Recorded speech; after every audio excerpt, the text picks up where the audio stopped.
দুর্ঘটনার কারণের মধ্যে অনেকেই মনে করছেন নাশকতা একটি মুখ্য কারণ।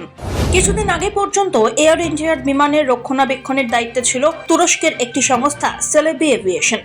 অপারেশন সিন্দুরের পর পাকিস্তানকে তুরস্ক সাহায্য করার জন্য সেলেবি এভিয়েশনের লাইসেন্স বাতিল করেছে ভারত। এই কারণে অনেকেই নাশকতা তত্ত্ব তুলে ধরার চেষ্টা করছেন, আর সেই তত্ত্বকে জোরালো করছে দুর্ঘটনার পরের দিনই এয়ার ইন্ডিয়ার বিমানে বোমাতঙ্কের ঘটনা। শুক্রবার এয়ার ইন্ডিয়ার AI-379 এয়ারবাস থাইল্যান্ডের ফুকেট থেকে নয়াদিল্লির উদ্দেশ্যে রওনা দিয়েছিল। বিমানের যাত্রী সংখ্যা ছিল 156 জন। বিমানটি রওনা দেওয়ার কিছু পরেই ছড়িয়ে পড়ে বিমানে বোমের আতঙ্ক। অবশেষে আন্দামান উপকূল এলাকা থেকে আবার থাইল্যান্ডের দিকে রওনা হয় বিমানটি। ফুকেট বিমানবন্দরে জরুরি অবতরণ করে এয়ার ইন্ডিয়ার এই বিমান। এই ঘটনার পরে প্রশ্ন উঠতে শুরু করেছে, তাহলে কি বৃহস্পতিবারের এই দুর্ঘটনা নাশকতার সম্ভাবনার সঙ্গে জড়িত? এ তো গেল নাশকতার। আরও একটা দিক ইতিমধ্যেই উঠে এসেছে বিভিন্ন মহল থেকে। টেক অফ করার 27 সেকেন্ডের মাথায় 652 ফিট উচ্চতা থেকে বিমানটি আচমকাই আছড়ে পড়ে। প্রশ্ন হলো কেন? বিমানটি যাওয়ার কথা ছিল আহমেদাবাদ থেকে ইংল্যান্ডের গ্যাটউইকে, তার আগেই ধাক্কা মারে মেডিকেল কলেজের হস্টেলে। এর প্রথম কারণ যেটা উঠে আসছে, থ্রাস্ট প্রবলেম, অর্থাৎ বোয়িং শ্রেণীর বিমানে থ্রাস্ট জেনারেট করা সবচেয়ে বেশি জরুরি, অর্থাৎ ইঞ্জিনকে গরম করে বাতাসে প্রেসার তৈরি করা। প্রেসার দুই ভাগে ভাগ হয়, অর্ধেক প্রেসার নিচের থেকে বিমানটিকে উপরে তুলতে সহায়তা করে, আর অর্ধেক প্রেসার বিমানটিকে সামনের দিকে নিয়ে যেতে সহযোগিতা করে। বিশেষজ্ঞরা মনে করছেন এই থ্রাস্ট জেনারেট সম্পূর্ণভাবে হয়নি। সেই কারণে 652 ফুট উচ্চতায় উঠেই বিমানটি ভেসে থাকার সক্ষমতা হারিয়ে ফেলে।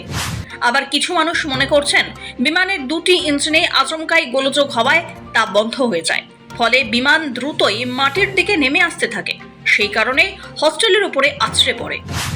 আবার অনেকের মতে এই বিমানগুলি 2011 সাল থেকে ক্রমাগত চলছে। যন্ত্রাংশ অনেকটাই পুরনো হয়ে গিয়েছে।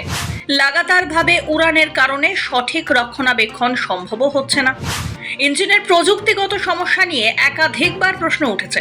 তা সত্ত্বেও বৃহস্পতিবার দিল্লি থেকে আহমেদাবাদে আসে বিমানটি। তারপরে আহমেদাবাদ থেকে লন্ডনে যাওয়ার জন্য রওনা দেয়। ফলে সামান্যতম যান্ত্রিক ত্রুটি থাকলেও তা ঠিক করার মতো পর্যাপ্ত সময় ছিল না। অর্থাৎ সঠিকভাবে রক্ষণাবেক্ষণ এবং প্রযুক্তিগত সমস্যার দিকে নজর দেওয়ার একটি গাফিলতির তথ্য উঠে আসছে।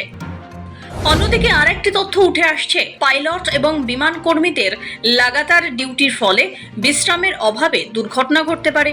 আরও একটি গুরুত্বপূর্ণ তথ্য হলো, সাধারণত ডোমেস্টিক এয়ারলাইন্সে ব্যবহার করা হয় C319, C320, C320 নিও, C321 বিমান।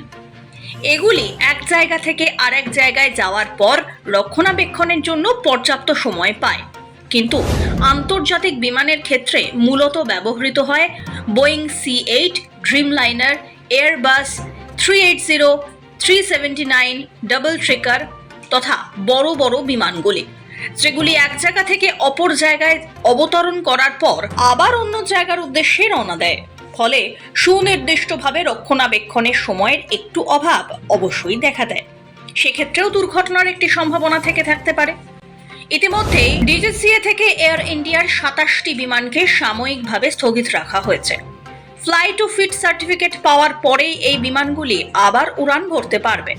তবে একাধিক তথ্য উঠে আসলেও এই বিমান দুর্ঘটনা ধ্বংসাত্মক রূপ নেওয়ার অন্যতম কারণ, আন্তর্জাতিক বিমান সাধারণত যাওয়া এবং আসার জন্য পর্যাপ্ত ফুয়েল বিমানে সংরক্ষণ করে রাখা হয়, অর্থাৎ একটি বিমানে ডাবল ফুয়েল থাকে।